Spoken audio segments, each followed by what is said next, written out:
Hello, folks. Hi How to everyone. Touch and Studio Setup is here, and we are welcome you in our long awaited stream. Actually, we're planning to make some update for the our collaborative creation, the TouchDesigner and MA course, since I think 3 years already, and finally all stars are connected in the same plexus. So I heartily welcome in our talk and happy to introduce you Pavel Zmunchila, creative director from Setup Design, and my old friend, and Felon Kane, who is our head of education and also my good friend. So welcome and let's start. Hi, thank you for having me here. Unfortunately, it's it's just a small portion of Setup Studio here. It's just me, so we'll see what will happen. Okay, I can imagine how our stream will look like if we have all the setup studio inside of us of the picture. Well, there will How be much two. people you are currently? Well, the I think we are expanding slowly, so I guess we are about 10 right now, which is not that small, small group of people. Insane, man.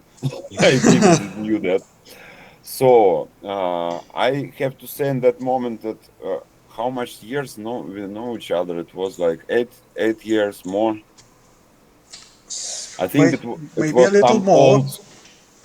some old school rave we had in St. Petersburg, In St. and Petersburg back first days, yeah.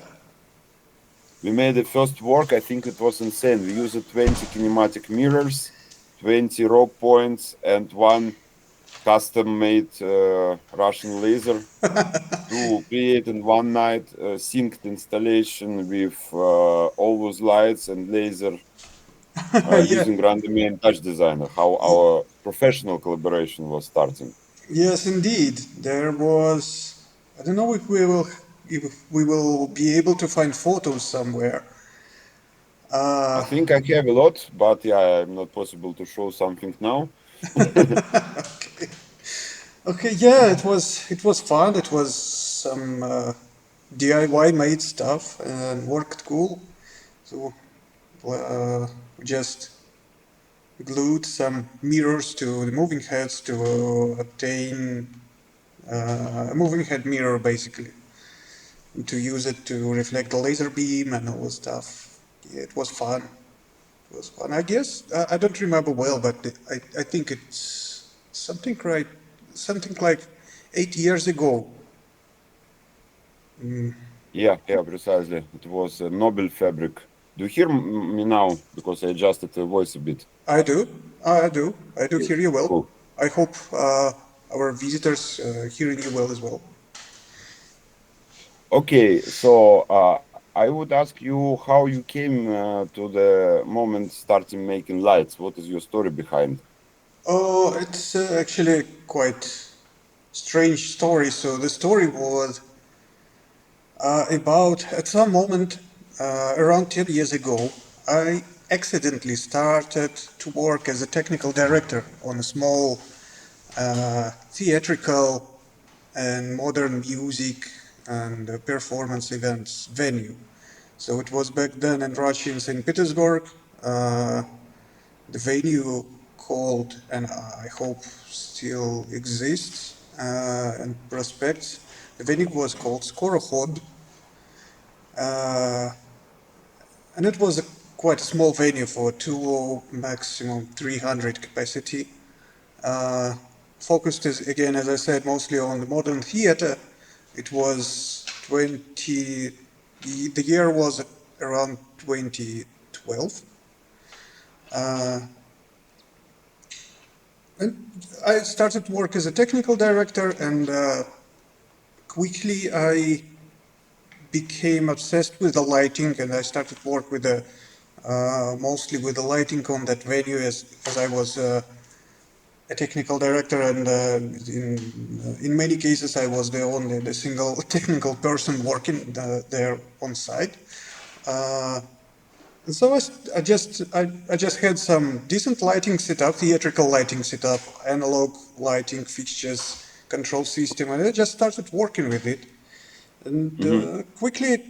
quickly, I just realized I love it and started to move to my own career, working at rental companies and all the stuff, just learning more stuff, and uh, then there was a chance to fit in one production to one project. It was a musical production, musical theater, and I just started to learn a new control system, which back then was MA1. Learned it, then moved to MA2, and so on and so on, and then just moved to TouchDesigner and started working at a more conceptual level, working with the content, with synchronizing different things. So it's just try new things and see what's happening. Something like that. Uh, I think first time we met, it was some Tundra project, yeah, Tundra installation or Might Let's. might be. So It was this strange rave media spunk.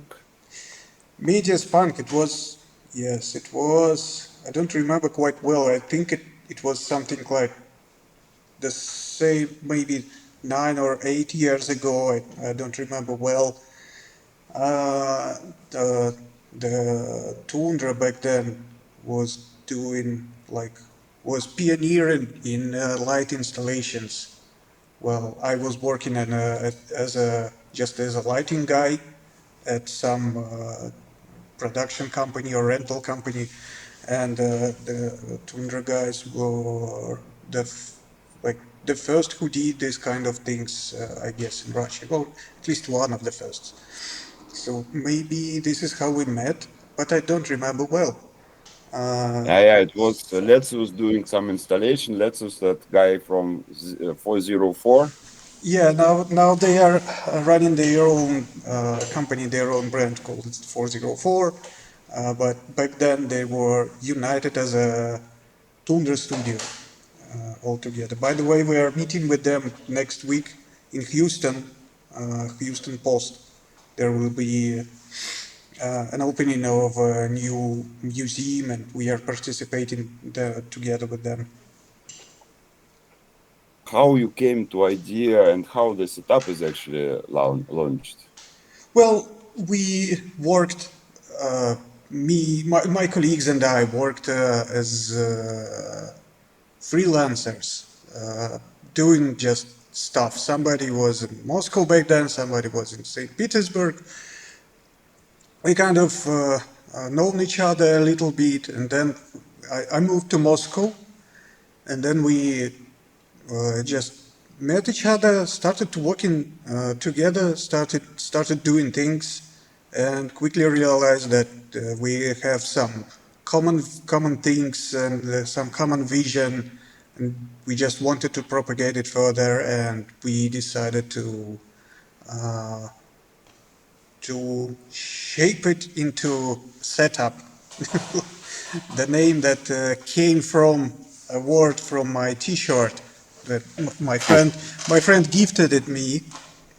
So for my birthday, it was two T-shirts. It was one called setup, another one was called uninstall, which is like playing with words. And yeah, this is how we decided to go as a setup further. So and still doing it.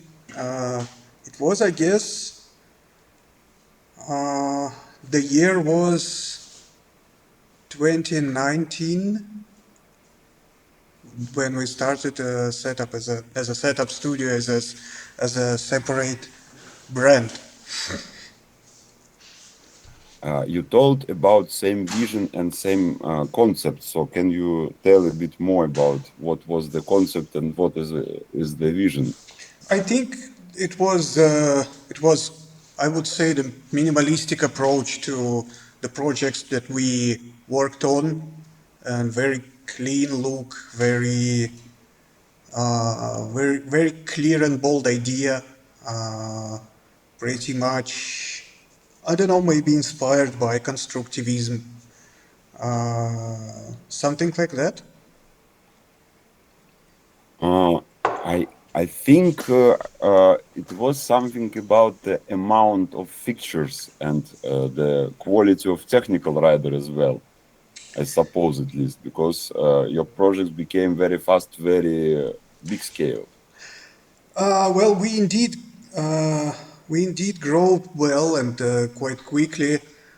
Well, I couldn't say that from the very beginning it was the amount of fixtures that was a key to uh, to our expansion, let's say so. I think it was the opposite, having a small, approximately small amount of fixtures, but being able to get maximum out of it, to get the most out of what you have available. And later it became easier to convince people to invest more in more amount of fixtures and having like a more as a result. But in the very beginning, I think the idea was to utilize the stuff that you have smarter.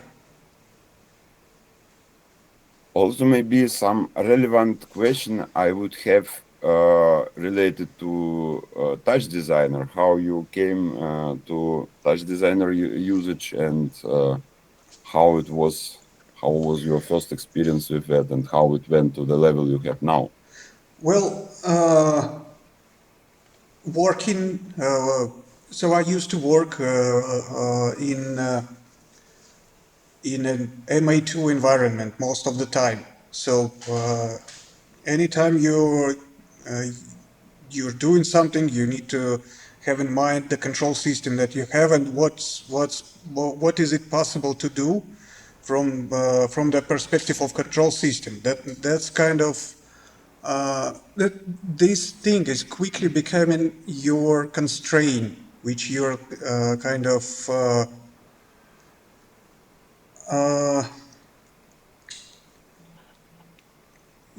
which may become a limitation of your ideas because if you don't know how to realize from the control level perspective some things like how to synchronize video content with the lasers, for example, or with the lighting fixtures, pretty much the same that you can see here in my concept render working as a background.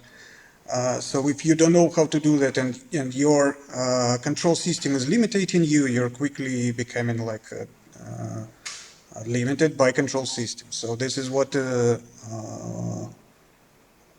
what quickly becoming, I would say, annoying thing if you want to move a little bit further.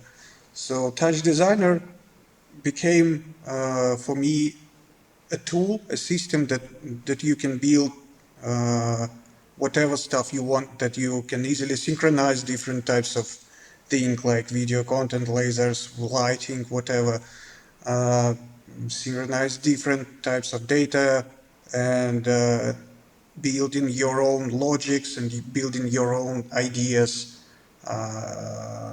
as a parts of control system that you're working on. And well, quickly it's became very useful tool, very easy to use thing when it was developed in some usable shape, I would say. Uh, and that this thing is still exists. We are still using it. We're happy to use it. Maybe you can share some of your work, some of significant projects which you made on the start and what you're doing now. Well, right now I was working on in a visualizer on this thing with which is the idea of synchronizing laser arrays with the video content and using semi-transparent LED screens, LED mesh screens to get lasers piercing through, something like that. So this is the visualizer called Syncronorm Depence. This is one of the tools that we are using. This is TouchDesigner. So you can see I can do some stuff here with the content. Can control some parameters of generative scene. What we did, let me get to our archive.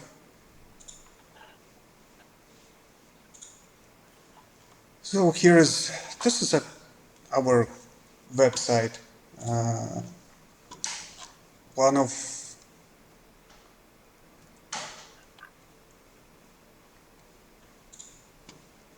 of the bigger project that we made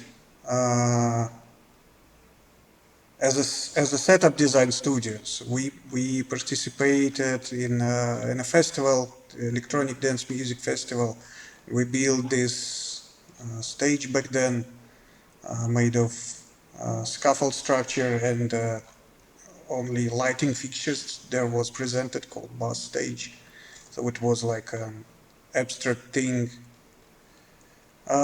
Here we used TouchDesigner like very first time, I guess, on a big scale project. So we mapped all those LED tubes and play with it in different ways. So kind of doing simple pixel mapping from TouchDesigner. That was cool, and that was like one of our first big projects. We returned, I guess, next year, building the main stage. And we also used TouchDesigner to synchronize the video content with the lighting fixtures. Here it's a little bit messy. It was a bigger one, and was the main stage of the festival.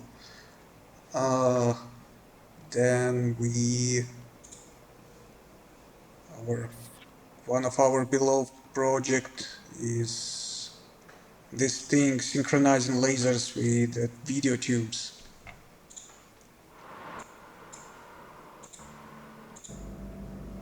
Oh wow, that's insane. It's a long line made of LED fixtures. I guess it was 40 meters long, synchronized with lasers and working well inside the venue that was available for this type of installation. Working like considering architecture of the actual space is one of, I guess, our important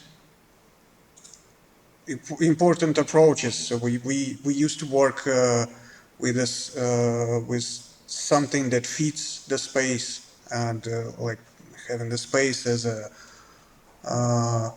starting point for the design, not just trying to put whatever idea into whatever space that exists. So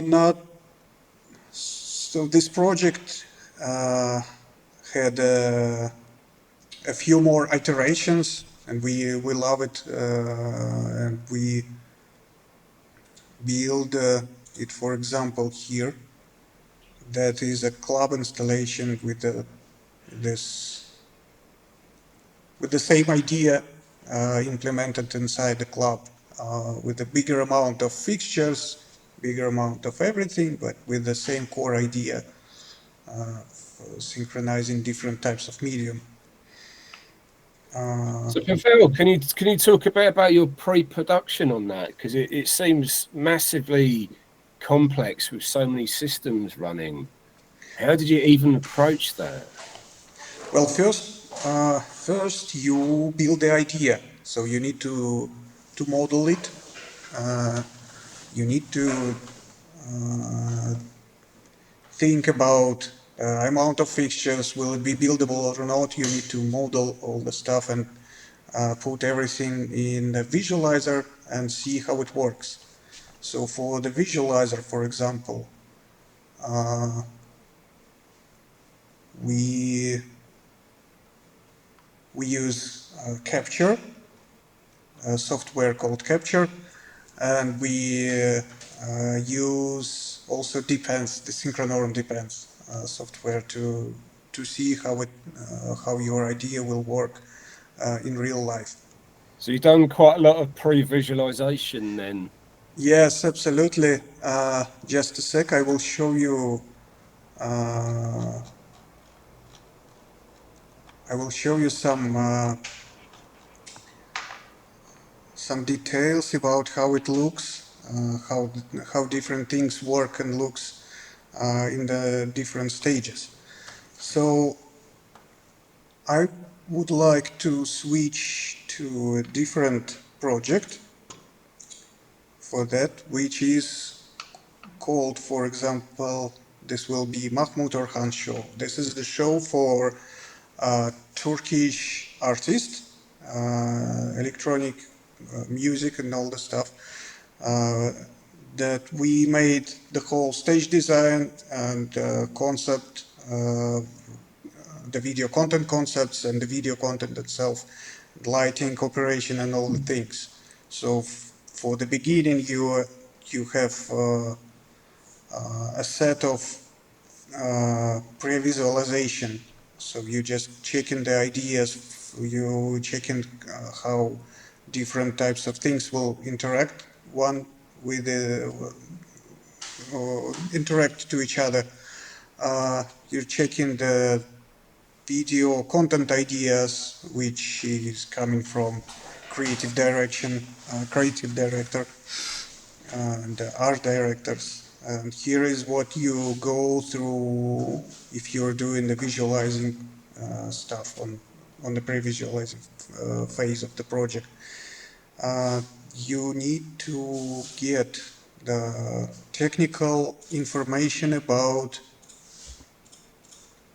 everything that will happen in your project. This, for example, is lighting, one of the versions of lighting setup and build inside the actual scaffold construction of the stage.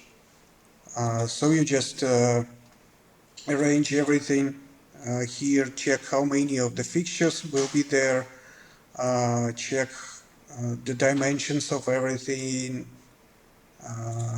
This is a part of technical documentation that you can work with on the next stage when you're sending it to a technical director or a production manager of a production company who will be building that stuff in real life.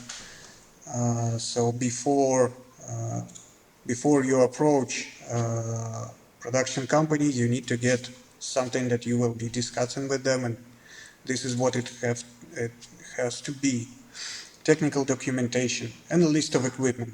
So this is what you are creating on the previous stage when you're working on the concepts and you visualizing stuff. And then you go to production phase when everything is approved or not. Maybe something is changed, something is fixed. Then you go to production phase when everything is actually built and you need to execute the show. So you were talking about your technical documentation. That plays a really important role, doesn't it? Absolutely, yes. Well, actually, there is no unimportant or non-important parts in the production phase, in any phase of creating anything, because without one, you cannot proceed to another. So, for example, if creative director or art director want to synchronize video content with lighting fixtures, pretty much what we can see here in this render, you can see over the top of the screen, there is a line of the fixtures. Or here, for example, here is a laser beams tracking the corners of this thing. So this need to be it needs to be done In a 3D model, it needs to be checked. So from the technical perspective, you need to understand if this idea is executable, if everybody will be happy. Yeah, so this is how it works. So what's the sort of timeline for that, Pavel? So for that project, was that like a couple of months of... Well, this particular project was a gift because we had almost 6 months of developing the concept and for creating the content. So technically, our show was 6 months after that we signed an agreement and started working on it. This is right now. I can say it may become unusual because timelines are compressing really fast, so you don't always have that much time for creating everything, including the video content. Usually for the phase of the concept, for the concept phase, the very beginning phase of any project, it might be good to have at least 1 month to shape the things properly and to get a few rounds of iterations, discussing different things with client. So usually around 1 month before you can go to some pre-production phase, which depending on the complexity of the project, depending on amount of content, for example, might be from from maybe 2 or 3 weeks to 2 or 3 months. For this project, it was longer because here we have many video content scenes that was developed especially for this project. It was like something was real time, something was rendered, so it was a more complex one. But something simpler could be achieved in, I would say, 2 weeks for the pre-production phase, when you just sitting and programming things and checking the content, and then you can go to execute the project. So you seem you've got quite a complicated system architecture, haven't you? How's MA3 working with TD? In our scenario, MA3 or MA2, we mostly still use MA2, but we want to shift to MA3.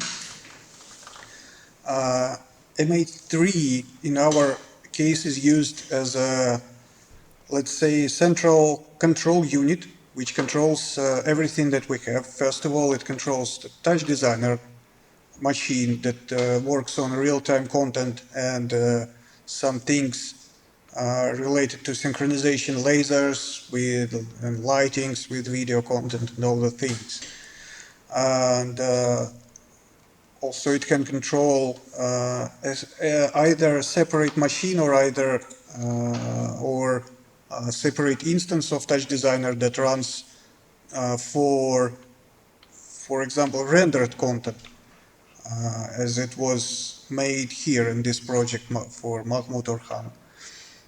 And we use MA2 or MA3 because it has very convenient and very flexible preset system. We use it because it's we have every parameter of our stuff patched there, and we can control. We can easily switch between different presets, and it allows a single person run the whole show smoothly.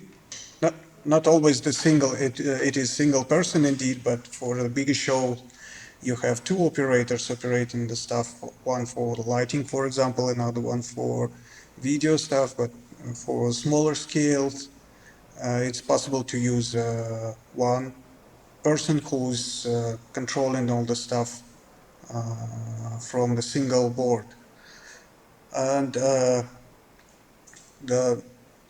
MA, the convenience of MA system also is in its accessibility, because it's very popular control system that you can rent it everywhere. So you know exactly that you can come to any country in the world and get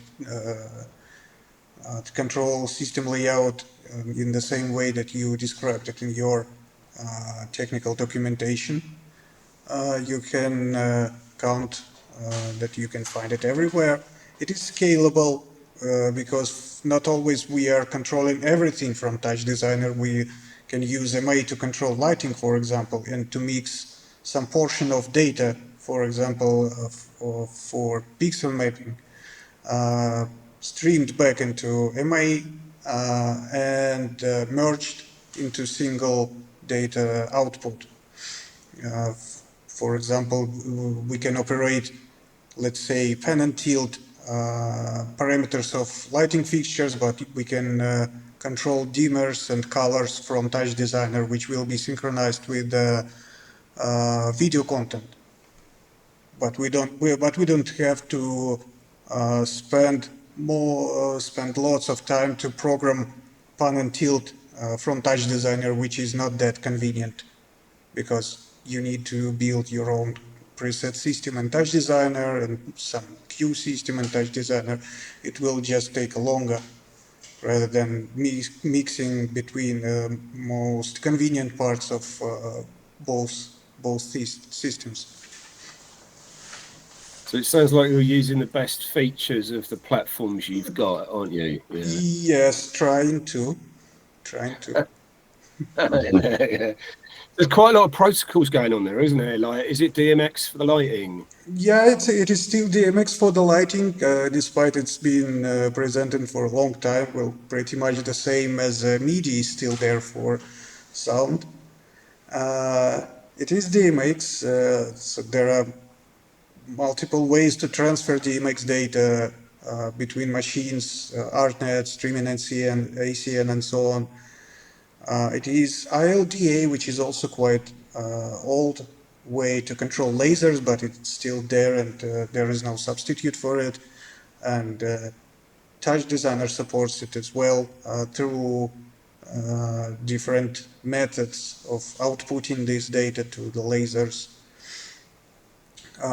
There is, well, most of the time it's everything that goes with the lighting, it is DMX in any scenario. So for the video, it's sometimes it's NDI, which is also convenient if your network is stable and connection is well managed. It might be many different ways to transfer video between systems. For TouchDesigner, for example, its internal touch-in, touch-out protocol is very convenient and helps a lot for different situations. So that there is huge amount of different things streaming constantly through the network on your front of house or inside your control system. Well, how do you deal with like redundancy if something goes wrong? If you got like a plan B and a you always have a backup. you just always have a mirrored system running for the most of scenarios, because it's the easiest way to handle things if something goes in unexpected way. So it's you always have on a big projects. I mean, if it's big show like this one, for example, the Saint Mahmoud Orhan show. If it is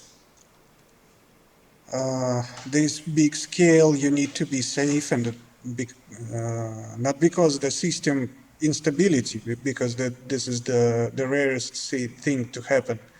It's just sometimes once I had a power supply of my main machine, main TouchDesigner machine. The power supply was burnt out by something that happened in the electrical circuit.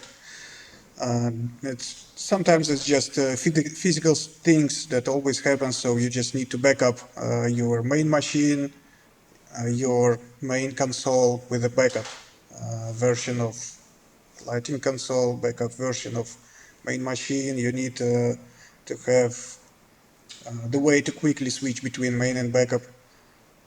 But I must admit that switching to backup doesn't happen. It never happened to me during the show, actually. Sometimes during the rehearsals, maybe if you're messing a lot without it, but I think better to have it during rehearsal than on the show. yes, definitely. But still, you need to be safe. What is your last favorite projects of the last time? Oh, this is this one. That I just clicked on it. Uh, it's a project called Coil, which is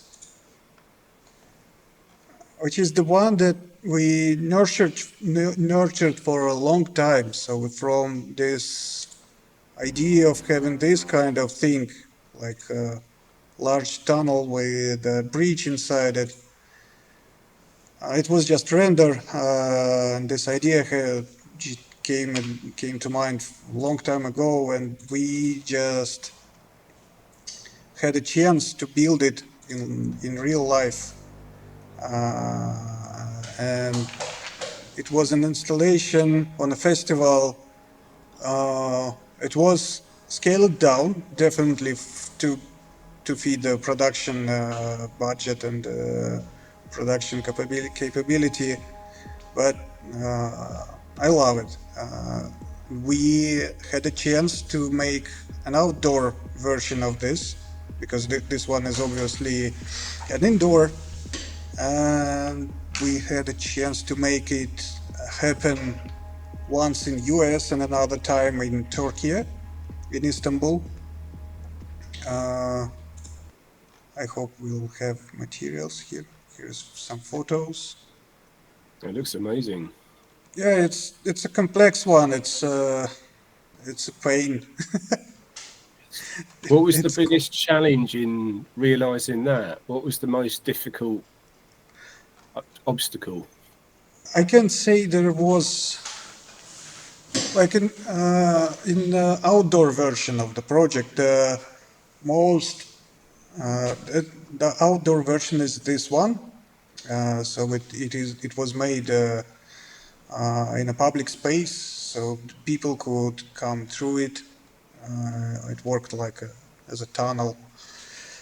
And the most important thing here was not only definitely not only the amount of LED screens and the construction itself. It needed to be beautiful from outside as well. So these mirrored probes that was like that was worked as a finishing for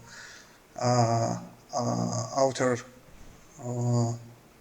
surfaces had to be made precisely and very clean, and that was a complication that time, because not always it is possible to get this quality of product or this quality of things made in a short amount of time.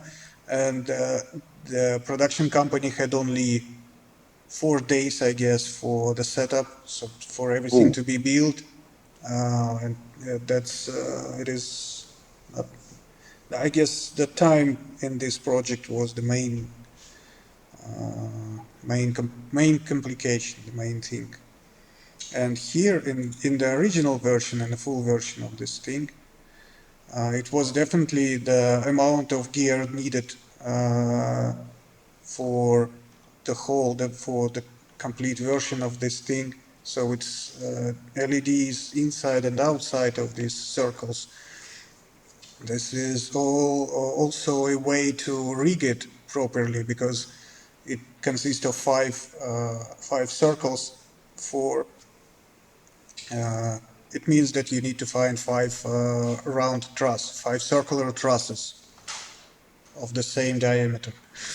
And this one is a complicated thing because it's not always easy to find amount of circular trusses, for example, because this one is quite specific. So if you need 5 of them at the same moment at the same location, you need to dig for them everywhere, asking different production companies to supply you. Of course, the amount of gear, it was possible only because of the amount of things that Dream Laser, the company that organized this installation, called Dream Laser, it was possible only because of them, because they had it in their warehouse, it was available, and they were happy to build it. I hope they were happy. Not sure. Well, it looked amazing. It's just a gift for artists to be able to get that much that amount of stuff for your installation. Yeah. So this is one of my favorite projects for last 2 years, I guess, something like that. Can you tell a bit about Red Hot Chili Peppers experience? Oh, Red Hot Chili Peppers. That was big. So I mean, it was big because everything was new to us back then. It was a new scale. It was new name, AAA artists, and we never worked with before. So the setup was huge. The amount of things was huge. Amount of mistakes was huge. Definitely, because how else? It was. So I don't remember quite well. They reached us somehow through Instagram or something. So we started the conversation about the upcoming tour, Unlimited Love. It was the idea of using a big curved screen with LED floor and LED ceiling and all this stuff. So it was big, and we were invited to participate in video content part, which was pretty interesting to us because we used to work in a slightly more abstract way, and we didn't have lots of. I would say we never thought that the band like Red Hot Chili Peppers would go for that kind of style of the video content that we used to work with, which is quite abstract. But it worked. They were touring with our control system that produces real-time content. They were touring with it for almost 3 years. Wow. It was it was programmed track by track, so every track had a separate set of a pair of scenes assigned to it. The pixel mapping was also working from TouchDesigner machine. There was also something was made also in Resolume as a separate system. So what we had as new things, it was optimization of video memory. It was the first time when it quickly became a huge complication because we worked on the GPUs were.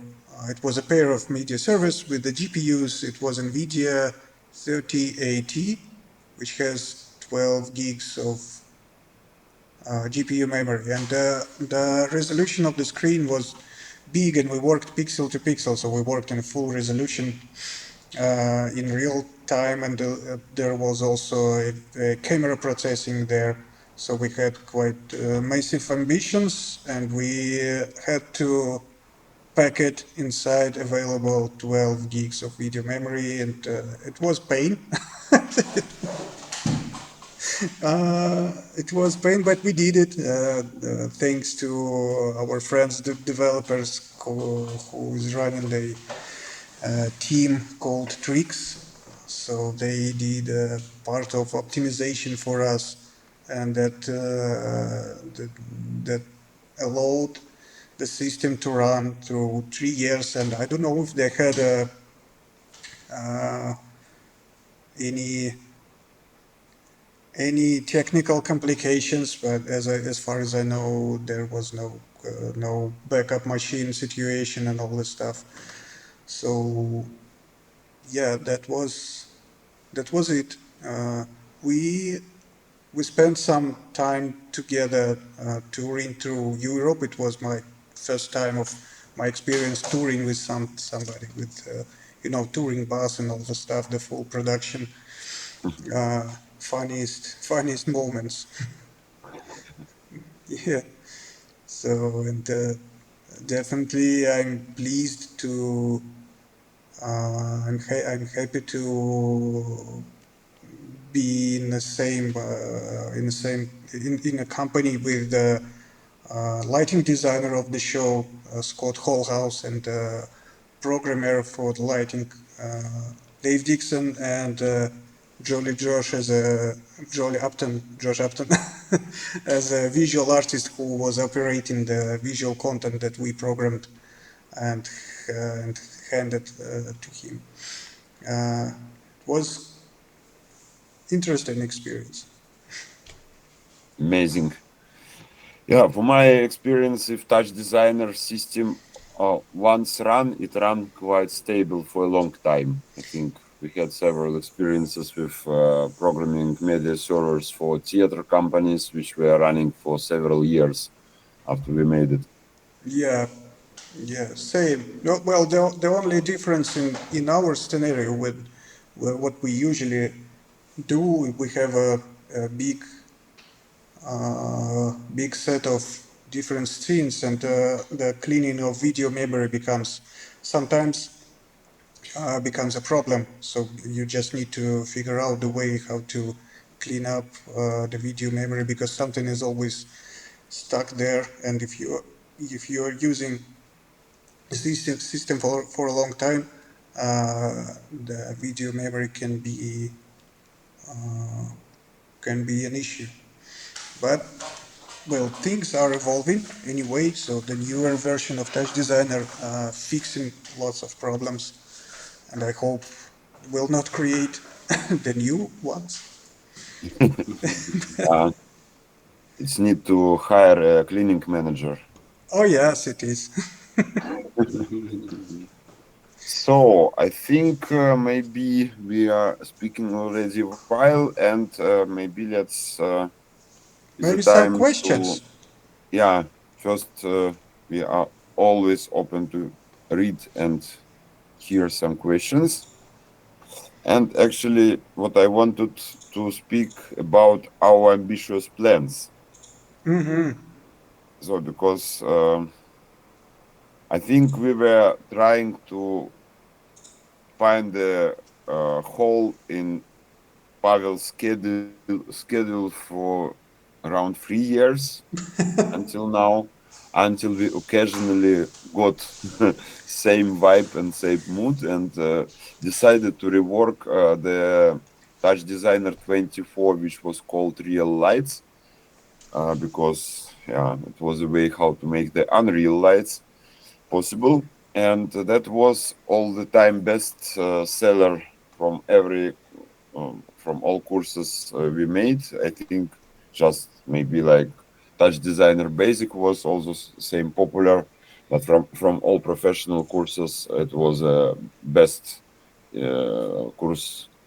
Got attention from a lot of artists, and I hope helped already to a lot of artists to develop their career in light design and laser graphics. And currently, we came to idea to develop more extended program, which is not only about the technical aspects of setting up pixel mapping in TouchDesigner and that kind of things, but also about full production Conceptual part. workflow, starting from concept and getting into pre-production and speaking about the management and security, which is also a very important topic, and also speaking about the technical details much more detailed than before. And during the time, Felon helped us a lot to structure the program in a professional way. And during the discussion time, which is running already for half of year, we developed a program which is like followed for now, for current set of mind, for 16 weeks. And in order to make the course more interesting and looking more interesting for people who will looking to that online, we came to the idea to make the offline course in Lisbon in the middle of December. And we call it, technical name is now Lisbon Light Lab.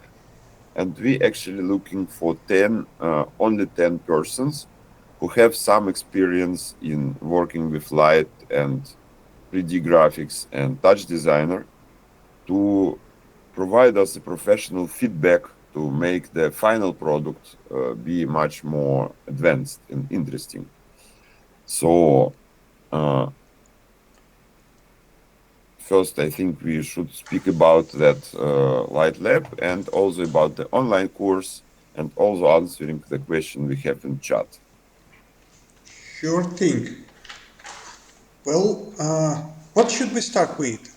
Do we have some questions in chat, or should we? Yeah, we have 3 questions. Let maybe cover that questions and then we turn into telling about the course. Yeah. Any advice for independent stage design artists for preparing professional technical documentation? Any software recommendation if we are on budget and can't afford to work on capture Syncronorm? I'm talking about smaller project, obviously, tells Ludwig. Yeah, well, Syncronorm is indeed expensive thing, but first you need to understand that Syncronorm Depence product is not for preparing technical documentation. This is what Syncronorm looks like. This is technically a render engine that can handle most of the things you need to do in terms of rendering stuff. You can achieve a good, decent look for your renders quite quick and easy in comparison to Unreal Engine or maybe different products that are presented. But this one is not for technical documentation because there is no way to export anything rather than MVR file. You can import stuff, but you cannot export anything from here. Only MVR. MVR is a type of file that holds information of different fixtures that you have in your project, their locations and their rotation informations that you can export to any other software. For example, in MA3, but this is not for technical documentation. No way. So just don't count on it as a full production product. So it's only for renders. Capture, well, first of all, Capture has a student version. The Capture is a product that was built both for visualizing stuff and at least have an idea of how fixtures will work, and also for exporting all the necessary information needed for your project to be built. The amount of fixtures, different layouts, light plots, addresses, and all the stuff. So at least try to take a look at the student version of the capture. It has, I guess, a limited fixtures library, or maybe limited output to the limited amount of fixtures that you will be able to control through DMX for your project. But at least it will give you the idea how to work with it and how to form technical documentations properly, how to work with fixture list and all the stuff. This is the difference between these two. I don't know what else could I recommend if it's not capture or Depence, because I guess all the other products like Vectorworks or there are a few other products, but I'm not sure that they will be more affordable than capture. Yeah, there's a question about Vectorworks saying that's the industry standard, isn't it? Really? Yes, yes, it is. Yes, it is. The Vectorworks is a industry standard, especially in the US. We will not be covering Vectorworks here because, I mean, in our course, because the Vectorworks, because we, like, in our studio, only one person can use Vectorworks. It's our technical director. I mean, I can, but I never used it. Just long before. The capture was enough. But also, like we use Vectorworks in cases if somebody is asking us to provide the Vectorworks file.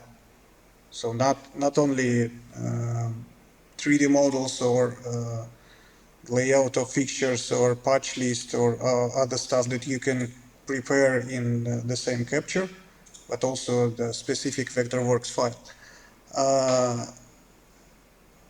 This in our practice, it doesn't happen that often to have every person in the studio working in Vectorworks. Vectorworks requires much more powerful machine, and it runs way much slower than rather than capture or whatever stuff. So the balance between the speed and between the output is for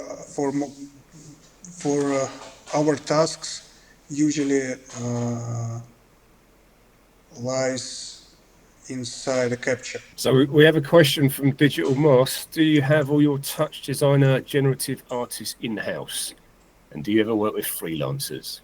We do both. Well, actually, the one of in-house TouchDesigner artists for a long time was me. But we never had for at least for a long time. We never had somebody constantly working, only exclusively for us. Let's say so. We love to work with different artists, but love to work to implement stuff and to share what we know about some tools and asking, for example, artists to provide their vision based on some tool that we developed. We are working with artists who are artistical people. I mean, the people with artistical vision. We also work with developers who are good at developing things. If you need, for example, I don't know, your own particle system, your own effect system, and all the stuff, the way to render 3D models as particles or something like that, and then giving this to artistic people to see what what they can do with it, and how they can extend their vision or extend your ideas based on some tools that you are sharing with them. So we do love to work with artists from outside, and we are always looking for some new and fresh ideas. It's not often easy, I must admit, because in terms of using somebody's way of developing things in your system, which needs to be optimized in some way and all the stuff, it requires usually an iteration from, let's say, technical artists, right, who will optimize thing developed by somebody else. And that's also important to optimize thing, but not lose the quality and not lose the idea. So it's a complicated process. Yeah, there's a few people in the chat that want to get in touch with you and work with you by looks of it. We've got Marilla and Digital Moss asking the best way to get in contact with you. So I guess they could go to the setup website, can't they? I guess we can use our Instagram, Setup's Instagram, or our website, and just text us here, contact. So maybe we should talk about the course, because we've got the live event in Lisbon, haven't we? And then we've got the online version. So what's the plans with the in real life version in Lisbon? What's going to happen? I think I just add some words. So basically, we do most of the course will happens online later. We just were planning last weekend the schedule for the workshop every day, and we found that 2 lections are not fitting, but they could be easily done online. So we decided to concentrate on those topics which are better to work in the venue. Also, we will have some gears, we will have some moving heads and lasers and stuff. Pavel, can you show maybe the landing for the Lisbon course? Here we have it. Yeah, it's called howtotouch.com/204 extended. As Stas said, in the full version of the course, we have different types of topics from the very beginning of the conceptual phase of the whole process to, for example, optimizing stuff or optimizing pixel mapping engine using GLSL and so on. So some portion of that information will be available only online, because we wanted to use our space, our physical time together to be able to get more to actual lighting fixtures, lasers, and with the practicing more with that, while another more theoretical topics will not lose anything if we will include it online, an online version. So there will be a few lighting fixtures presented, consoles, different gears needed to operate the fixtures, controllers, all the stuff, hazers, projectors, some spare time to play with it and to check it, because not for everybody some things are obvious in terms of how fixtures are operated, in terms of how fixtures work, and some principles lie in the very base of some lighting equipment. Okay, can you scroll maybe the page down? There is some practical information that we can show, like program. We have a bit yeah, it's like basic information about the course. First, I want to tell that we will be working with TouchDesigner MA, Grand MA. Also, it will be showcasing a bit of Ableton Live and Bitwig for making the uh, timelines, for controlling the shows with timelines. And we have here the detailed program listed in the course. Yep. So I think for the offline version, we will be a bit optimizing that 11th lesson and 13th lesson. So, which is about the performance optimization for big projects and TouchDesigner and show control and time code, because that can be easily done online. They just need to showcase the screen Yeah. capture, and everything else, all other lessons which are out of this 11th and 13th lesson, will be presented in the offline course. So there's quite a lot there, isn't there? From sort of concept to pre-production to visualization to optimization. There's quite a comprehensive amount of topics to cover in the online version. Yeah, well, we even have lasers here. We have a few laser fixtures available and working with, for example, TouchDesigner in conjunction with Pangolin or with Zollinger, which is also important thing, and I will tell you later why. So Pete has a question regarding the pan tilt of many moving lights from TouchDesigner. Yeah, that's is inside of our courses logically, because it's very Yeah, practical topic. yes, indeed it is. We even have this idea a little more extended as a MA from MA2 generation has, for example, this thing, calculation of pan and tilt based on physical coordinates of the fixture and based on some object that tracks pan and tilt data. So you can do it in either in MA or in TouchDesigner. In MA it's a bit tricky. In TouchDesigner it's tricky, but in its own way. But there are at least two ways to get to not only moving, controlling pan and tilt parameters manually or from queue list or presets, but also to get some point in space which or some object in space which moving heads will be tracking. So this is how actually a few types of tracking system works, and you'll be able to build your own one if you will want to.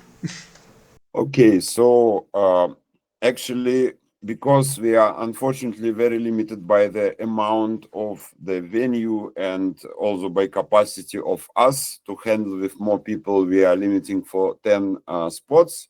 But in case you are not fitting in the physical course, we will be also planning to make the online version very soon. That was my question, really. So maybe if you haven't had a lot of experience in MA, this might be a really good opportunity to explore it a bit more.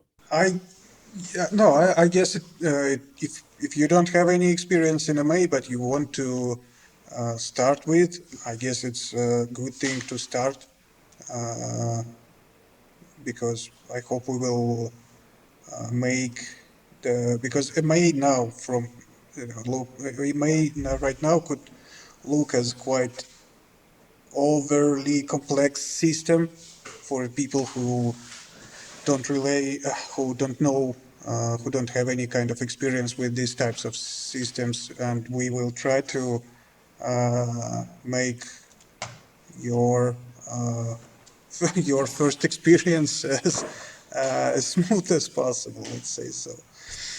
Uh, I wouldn't say that it is necessary to know something about MA or lights, or but in order to get to the course or in either online or offline version, but it's just for offline version, we want to make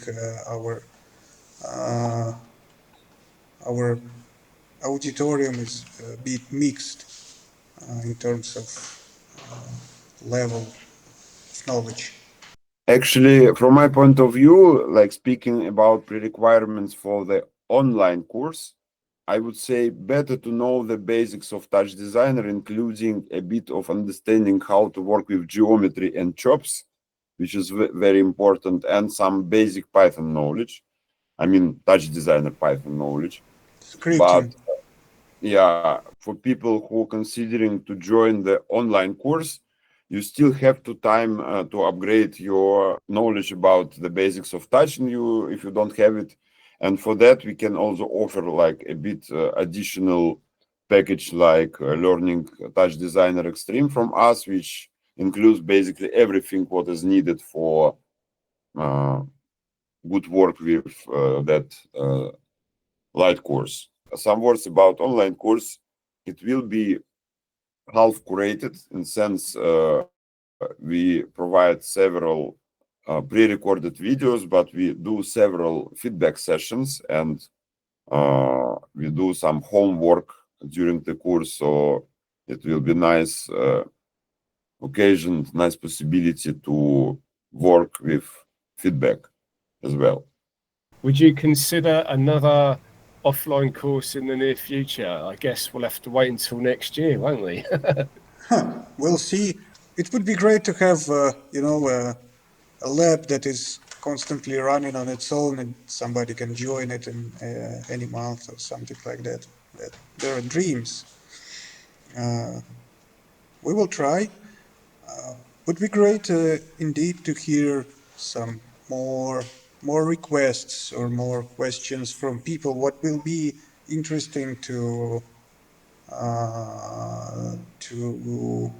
you to learn, to get more information about, maybe some specific tools, maybe some specific lighting fixtures, I don't know, maybe some specific software. Maybe you want to get, I don't know, extended version of Vectorworks, but I guess it's not our strongest part right now. Maybe it's Unreal Engine, something like that. Yeah, regarding near future, it's more like question what is near future, because we were planning this course during 3 years, which is in big dimension of time is still relatively near Yeah, well, future. I can say we have spent 3 years planning this course, but it was just trying to find some time during the last 3 years. It was hard indeed. So yeah, for now we only know that we found the time in the schedule to make this lab in Lisbon in the middle of December, and then it will be some online course running after. That is 100% predictable for now. It is like full, let's say, full version of the courses will be online, which will include materials from our real live sessions and some other materials that will be recorded separately, Q&A sessions, some homework to do, and all that stuff. Yeah, I hope there will be a chance to get another one. Just not able to promise it right now. We have a question from Mustafa. Did you use these media servers in some of your projects or not? Well, we are not. We are not users of these guys' servers. Uh, these guys, D3, especially D3 servers, are quite a standard for media playback for large-scale projects. But in our scenario, it was TouchDesigner version of server developed through our career, let's say, that we use in most of the time. And even the project that requires a playback of some rendered content, we still using TouchDesigner as well. So for now, it is covering the 90% of our needs. Maybe we will expand in the future, but not sure about that right now. Yeah, I can hardly imagine what cannot be done in TouchDesigner in sense of producing media servers. I know one person from Kiev who made the setup providing 72 projector output from one TouchDesigner machine in real time. Wow. So basically, Closer to Las Vegas sphere. It's a ratio between the time that you have for development of this kind of system for your own needs, and between the budget if you have it or not, and between the amount of possibilities that you need or don't need. For example, if you're buying D3 media server, it means that you either learning it by yourself to operate with it, because you're not only buying you're buying the whole media server, right? They have their own gear and the software surface and all the things, and you maybe don't need, I don't know, 60% or 70% of the functionality that they're providing. So you just need some specific things. So it might be easier to learn how to do that in, for example, TouchDesigner, right? Or maybe how to code it by yourself. So it's about ratio between resources. Yeah, I guess that helps you to sort of think about your ecosystem and how you might need to optimize stuff. If you've got, a D3 that you're not really pushing too hard, then, why use it? Well, it's one of the ideas of using TouchDesigner. So how we started to use TouchDesigner, because we needed some very simple and specific thing to be done. So and we needed something to be controlled real time to the music for raves, for example, something that we can synchronize with lighting, and something that could be easily operatable from the console, from the same thing that was available for lighting operator, to make a lighting operator also like the whole visual operator, right? To operate all the things. But we didn't want to include a few layers of different software to synchronize different things, because it's just inconvenient.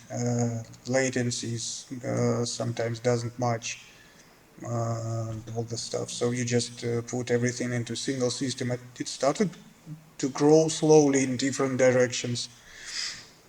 But that was the idea. So you know there's some specific thing that you need to achieve, and you know how to achieve it. And there was a TouchDesigner for every of that things that we wanted to make, and it's still there. So it does pretty much what we wanted it to do, just not buying, let's say, media server that can do lots of things, but using only 10% of it.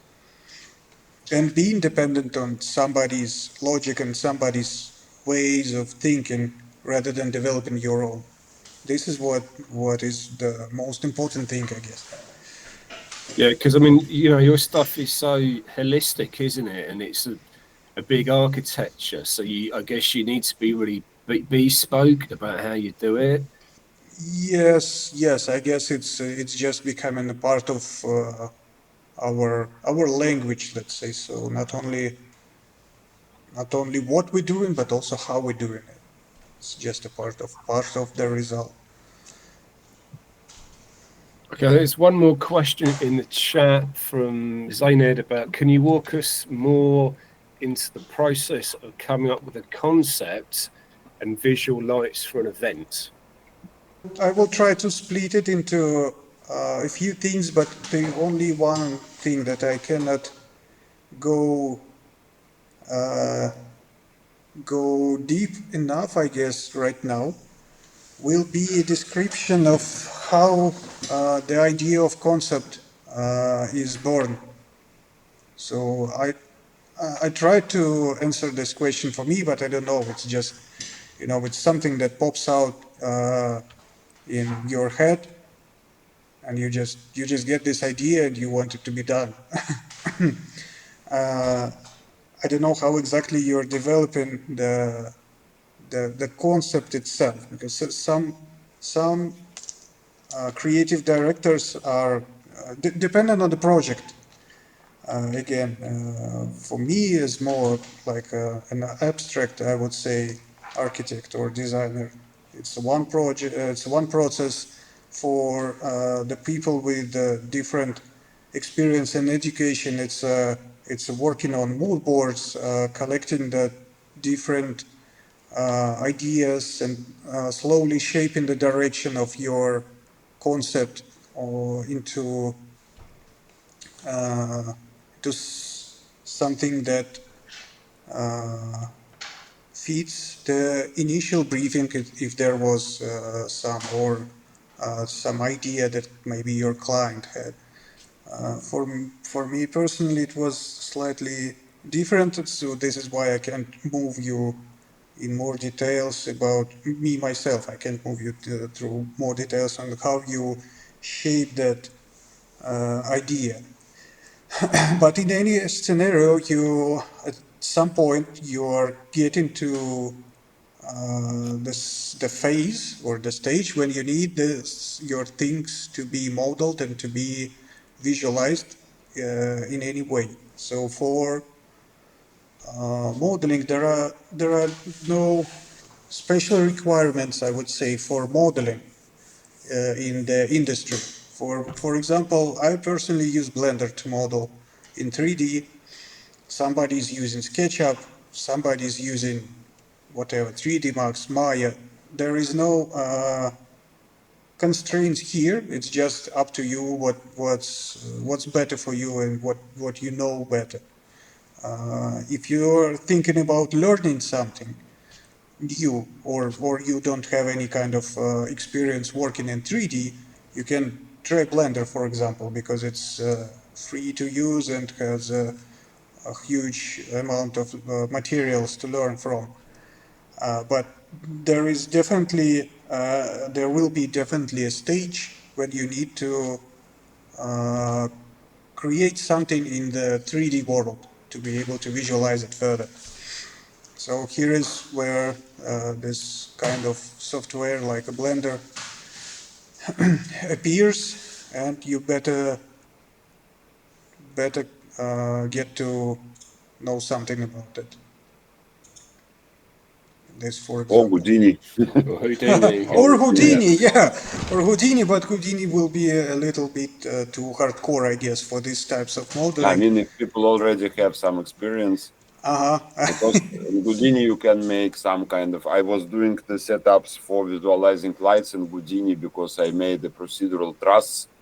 I made the truss set with some parameters to easy connect there the fixture model, and it was replicating the fixture, controlling the light direction. I made all this visualization in Houdini before. Well, technically it's doable. It will take some time and dedication to it. But how the processes are usually split in, in during the production, you first go and model something. I don't know, props or whatever stuff you want to explore, and then you export this as a 3D model and you import it into Capture. And here you're filling it with the lighting fixtures and maybe additional trusses or building some additional things, because in any scenario, if we are talking about the project that needs to go to the phase when it will be hopefully realized in real life, you will need to, again, as I said, export these data about actual fixtures that are used in project in technical documentations. You need to create technical documentation somewhere, and you will not be able to export technical documentation from Houdini, I guess. unless you're programmed your own engine to assign DMX addresses to fixtures, to get those data into lists and all the stuff that needs to happen if you work in that type of project. So it splits into first modeling something somewhere. For me, for example, it is Blender. Then moving it to either Capture or maybe Depence, but better to have it in Capture. To get this documentation, to check how the fixtures are working, and to export all the data needed for production company to build your stuff. So, and to make renders, because you also will need to make some good looking renders for maybe your client to understand the idea about your design, or maybe you want just to post it in social media or wherever, to use it as a promotional material. You will need some good renders to be made. This is where you can use, for example, Capture as well, because Capture can do lighting renders. Not bad. Okay, I think we are already 100 minutes with streaming. Oh, good, I think good. slowly finalize the stream. So let's give some possibility to ask some last questions. And thank you for coming today to the stream and spend the evening with us. And welcome to our courses and to all events where Setup makes amazing light designs and installations. And please follow us on Instagram and YouTube. And you can also subscribe to our newsletters in How to Touch webpage, because we have a lot of new courses in plan. Also, it will be soon the kind of Black Friday till 3rd December announcement for the new educational programs. So I think we have a lot of in our secret labs of Berlin brewing and sense of education and cool experiences. Yeah. Well, thanks to everybody who's coming, who came to the course, who came to our stream. Hope to see you soon in Lisbon. Will be fun. Yeah, it's super exciting. I mean, your work's incredible, Pav. So thank you for sharing, man. It's really inspirational. Thank you. Thank you for having me here today. Thank you very much, everybody. Bye bye. Bye bye. Ciao.